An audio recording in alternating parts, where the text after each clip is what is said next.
ഏവർക്കും എൻ്റെ ഒരു പുതിയ വീഡിയോയിലേക്ക് സ്വാഗതം. ഞങ്ങൾ ഇവിടെ ഓസ്ട്രേലിയയിൽ വന്നിട്ട് ഏകദേശം 3 മാസം തികയുകയാണ്. ഇവിടെ വന്നതിന് ശേഷം ചെയ്യുന്ന ആദ്യ വീഡിയോ ആണിത്. അതുകൊണ്ട് തന്നെ ഇവിടെ ഞങ്ങൾക്ക് ആദ്യം തന്നെ കിട്ടിയൊരു പണിയാണ് ഈ വീഡിയോയിൽ വിവരിക്കുന്നത്. വീഡിയോ തുടങ്ങുന്നതിന് മുമ്പ് ഒരു വാക്ക്. ഇത്രയും നാൾ പല കാര്യങ്ങളായി തിരക്കിൽപ്പെട്ടതിനാലാണ് വീഡിയോ ഒന്നും ചെയ്യാതിരുന്നത്.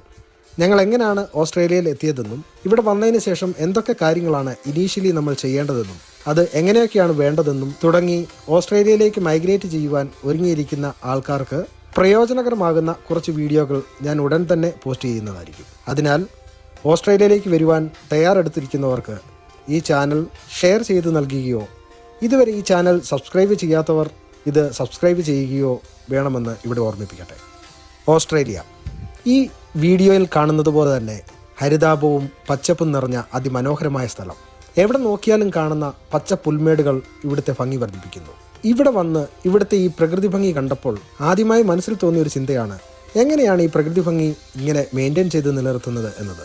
പിന്നെ ഇവിടെ ഒരു വീടൊക്കെ വാടകയ്ക്കെടുത്ത് താമസം ആരംഭിച്ചപ്പോഴാണ് മനസ്സിലായത്, ഈ പ്രകൃതി ഭംഗി നിലനിർത്തുവാൻ ഇവിടെ താമസിക്കുന്ന ഓരോരുത്തർക്കും അവരുടേതായ റോളുണ്ട് എന്നത്. അതായത് നാം വാടകയ്ക്കോ വാങ്ങിയോ താമസിക്കുന്ന വീടിൻ്റെ പരിസരങ്ങൾ അഥവാ ആ വീടിനോട് ചേർന്നുള്ള പുൽമേടുകൾ നാം തന്നെ വെട്ടി ഒതുക്കി നിർത്തേണ്ടത് അത്യാവശ്യമാണ്. ഇവിടുത്തെ പുല്ലിൻ്റെ ഒരു പ്രത്യേകത, നമ്മൾ വെട്ടി ഒതുക്കി നിർത്തിയാൽ 15 ദിവസത്തിനുള്ളിൽ അത് വീണ്ടും പഴയപടി പ്രാപിക്കും എന്നതാണ്.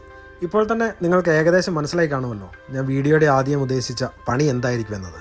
അതെ, അത് മറ്റൊന്നുമല്ല, പുല്ലുവെട്ടൽ തന്നെയാണ്. ദൈവം അനുഗ്രഹിച്ച് ഞങ്ങൾ വാടകയ്ക്കെടുത്ത വീടിനോട് ചേർന്ന് ഏകദേശം 10 സെൻറ്റ് സ്ഥലമുണ്ട്. അത് മുഴുവൻ പുല്ല് വെച്ച് പിടിപ്പിച്ചതുമാണ്. അപ്പോൾ അത് വെട്ടി ഒരുക്കുവാൻ തന്നെ അങ്ങ് തീരുമാനിച്ചു. അതിനായി ഞങ്ങൾ ഇവിടുത്തെ ഒരു ഷോപ്പിൽ നിന്നും ഒരു ലോൺ മൂവർ വാങ്ങിച്ചു. ചീറ്റ എന്ന ബ്രാൻഡിൻ്റെ 4 സ്ട്രോക്ക് പെട്രോൾ എഞ്ചിനോട് കൂടിയ മെഷീനാണ് ഞങ്ങൾ വാങ്ങിയത്. അത് ഇങ്ങനെ ഒരു കാർട്ടൂണിലാണ് കിട്ടിയത്. ആദ്യമായി നമുക്ക് ഈ കാർട്ടൂൺ ഒന്ന് അൺബോക്സ് ചെയ്ത് നോക്കാം. കാർട്ടൂൺ തുറന്നപ്പോൾ ലഭിച്ചത് ഏകദേശം ഇത്രയും സാധനങ്ങളാണ്. ഇനി ഇതിൻ്റെ അസംബ്ലി വർക്ക് തുടങ്ങുകയായി. കാറ്റലോഗിൽ നോക്കി അസംബിൾ ചെയ്തപ്പോൾ അത് ഇങ്ങനെ ലഭിക്കുകയുണ്ടായി. ഇനി ഇതിന് എഞ്ചിൻ ഓയിൽ ഒഴിക്കണം.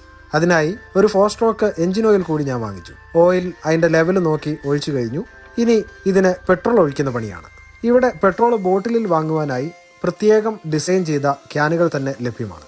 ഞാനൊരു 5 ലിറ്ററിൻ്റെ ക്യാൻ കൂടി വാങ്ങുകയുണ്ടായി. അതിൽ പെട്രോളും നിറച്ചാണ് ഞാൻ വന്നത്. അപ്പോൾ അങ്ങനെ നമ്മൾ പെട്രോളും ഈ മെഷീനിൽ ഫില്ല് ചെയ്ത് കഴിഞ്ഞു. ഇനി നമുക്കതൊന്ന് സ്റ്റാർട്ട് ചെയ്ത് നോക്കാം. അതിനായി മെഷീൻ പുൽത്തകടിയിൽ ഇറക്കി വെച്ച ശേഷം 3 പ്രാവശ്യം പ്രൈം ബട്ടൺ അമർത്തി അതിൻ്റെ കാറ്റലോഗിൽ പറഞ്ഞിരിക്കുന്നത് പോലെ തന്നെ നമ്മൾ നാട്ടിലൊക്കെ ജനറേറ്റർ സ്റ്റാർട്ട് ചെയ്യുന്നത് പോലെ അതിൻ്റെ സ്റ്റാർട്ടിംഗ് വള്ളിയിൽ വലിച്ചാണ് ഇത് സ്റ്റാർട്ട് ചെയ്യുന്നത്. എന്നാൽ സെൽഫ് സ്റ്റാർട്ട് ബട്ടണുള്ള മെഷീൻ ഇവിടെ നിലവിലുണ്ട്. എങ്കിലും എനിക്ക് എന്തോ കൂടുതൽ ഇഷ്ടം ഈ വലിച്ച് സ്റ്റാർട്ട് ചെയ്യുന്നതിനാണ്. അതിനാലാണ് ഞാൻ ഈ മെഷീൻ തിരഞ്ഞെടുത്തത്. അങ്ങനെ അവസാനം മെഷീൻ സക്സസ്ഫുള്ളി സ്റ്റാർട്ടായിരിക്കുകയാണ്. ഞാൻ ഇതിൻ്റെ കട്ടിങ് സൈസൊക്കെ അഡ്ജസ്റ്റ് ചെയ്ത് വെച്ചിരുന്നു നേരത്തെ തന്നെ. ഇനി ഒന്ന് പുല്ല് വെട്ടി നോക്കിയാലോ.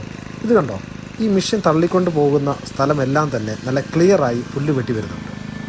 വെട്ടുന്ന പുല്ല് അതിൻ്റെ ബാക്ക് സൈഡിലുള്ള ആ ക്യാച്ചർ ബാഗ് എന്നറിയപ്പെടുന്ന ബാഗിൽ കളക്റ്റും ചെയ്യുന്നുണ്ട്. അത് നിറയുന്നതനുസരിച്ച് ബാഗ് എംപ്റ്റി ചെയ്യാം. അപ്പോൾ ആ പ്രക്രിയയും പുല്ലുവെട്ടൽ പ്രക്രിയയും ഒക്കെ ഇനി ചെയ്യേണ്ടതുണ്ട്. ഈ മുഴുവൻ സ്ഥലവും പുല്ല് വെട്ടി ഒതുക്കേണ്ടതുണ്ട്.